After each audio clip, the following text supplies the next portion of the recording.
I was going to show you the contracts. Oh my goodness. These were fun to look at. Now, I could start with Thriller, but that's... And you see the breakdown. Well, here's a really good one. You might like this one. Oh, here it is. It's just me as the leader, this guy on guitar, and you. And we were there that day. It's something to see, right? All those years. And it's bananas. Got the date, everything. Thriller and Beat It. What was that? November 1? November 1. Yeah, because I turned 22 4 days later. And he just came in. He was in A doing that guitar stuff, and we were in B feeding things across and then continuing on. And you were designated the leader. I see there, Center Productions. Yeah, Brian and I just did everything through the production company. So sometimes he was the leader, sometimes I was the leader. Yeah. And you're the leader on one. Yeah, you show them where. I have some... I just got these because I did a BBC interview and I didn't want to say anything incorrect. Right. So the union gave me the stuff where I was on them or the leader. But you can see the dates. It's like from September 30th. Look at that. Pretty Young Thing, Baby Be Mine, Billie Jean, Leon and Ndugu, Chancellor. You know, Greg worked 2 3-hour sessions. Wow, this is bananas. Michael Jackson's Thriller album. Stories in the Room. This is Michael Jackson's Thriller album, Stories in the Room. Join film composer Anthony Marinelli, who programmed synthesizers for 7 songs on Thriller, and A&R veteran film producer Stephen Ray, who assisted Quincy Jones and was in the studio every day with Quincy and Michael. Michael Jackson's Thriller album, Stories in the Room. Baby Be Mine, Beat It. Another session on that. But you can see the hours. They're long hours. They start at 10 in the morning. They go to 11:30 at night. Yeah. With half-hour sandwich breaks. Or Yeah. And then Michael would do his vocal late. After that. After that? Yeah. He sang Human Nature like almost When 1 in did the you morning. get out of there? 5 in the morning. No, 1 in the morning is when he did Human Nature. He woke up from a nap and we were going to leave and he said, no, now's the time for me to sing this song. And he did it in one take. Oh, here's our leader here. And that was on Human Nature, Baby Be Mine. Well, I wasn't on Human Nature, so I did some strings on some it. stuff, yeah. But I don't know if that stayed on there. On Human Nature. Well, definitely Steve On Perot, keys. for sure, It's all mainly Steve. yeah. Oh, and then they're starting something, so there's that, So it just shows we were just catching everything. Yeah, They we're were- just doing we were in everything B, all and they the just time. kept throwing tapes in there, like, Yeah. do something. You know what's not on there? What? It's us doing hand claps on PYT. Ah, yeah. Well, you're doing non-union hand claps. Oh, yeah, that's... No, I got paid. I still get paid. You did a union contract? Yeah, I still get That's paid on my amazing. hand claps. Man, On starting something, man, PYT. wow. But see, Thriller keeps coming up. We kept coming back to it. Yeah. Here, and it was just the 2 of us, basically. Now, what other song on Thriller didn't have a band, like, that went down live? Besides Thriller, isn't Thriller about it? I don't know. I'd have to... Because Baby Be Mine, you guys played. PYT was like everybody in the room at the same time. Yeah. Yeah, and... Beat It was, 'cause that was Jeff Porcaro, right? Jeff Porcaro at Sunset Sound. Baby and Girl Is Mine, that's a band. Oh, yeah, Girl Is Mine. Yeah.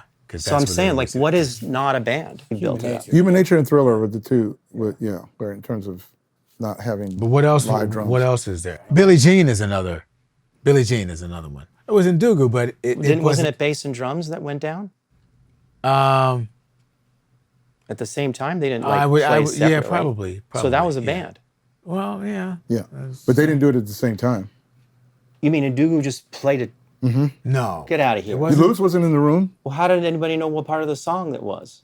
You just played a beat all the way through? Well, remember, it was programmed on the Lin, and then he replaced the Lin. Do you remember that? I remember Billie Jean was originally the Lin, and then he wanted came in. a more human thing to it. And he right? wanted a hump. He wanted a different hump because he had always used JR, and he loved JR, but he wanted a different feel on it. But was he playing to the Lindrum or a click or something? Click. Billie Jean's click?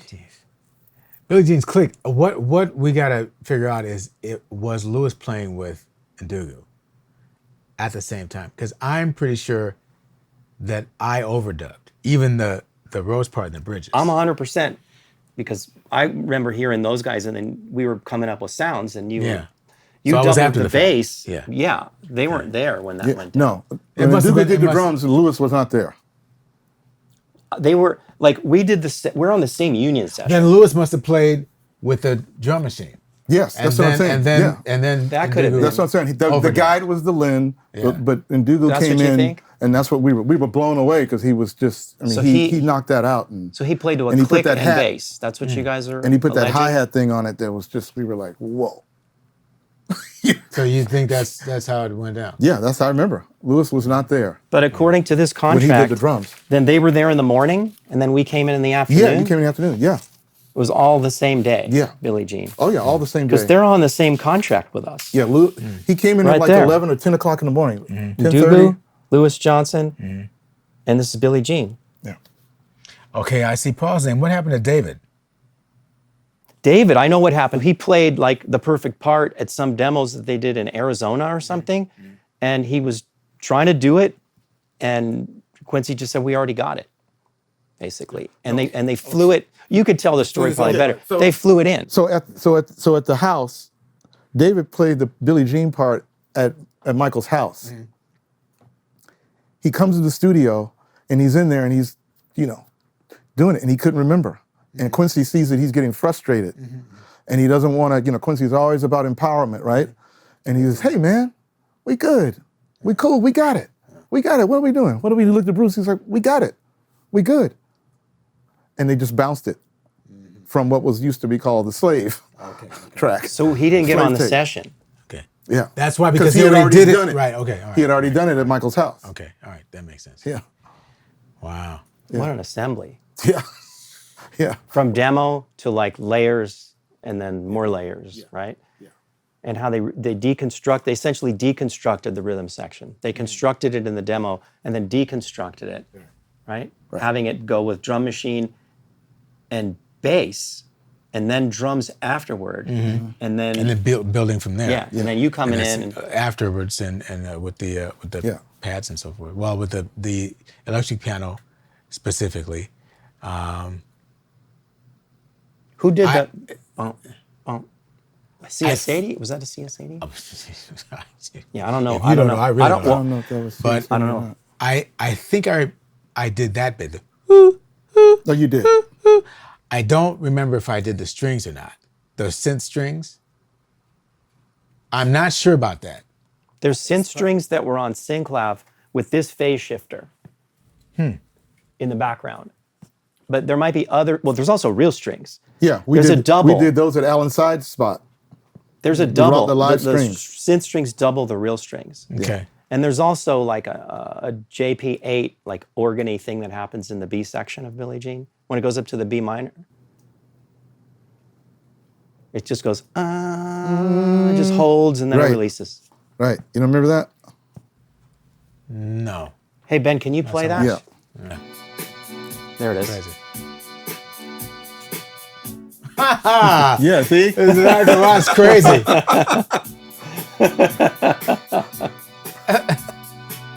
That's one of the coolest parts, though. Wow. It sets up the tension. You remembered it? Yeah. Oh, yeah. He said he remembered it. Remembers everything. Yeah. That's hysterical. That was one of those, get something real fast. Yeah, yeah. I guarantee you that. Yeah. Yeah. Because I'd be like, no, I'm not done yet. No, it's Yeah, good. yeah, Yeah, that's you're right, good. yeah. It's good, yeah. That did not take a lot of thought right there. That was not new. Yeah. New. But it made the record. Yeah. Yeah. That is hysterical. Is that funny? Okay. And that's the magic of all this, the layering.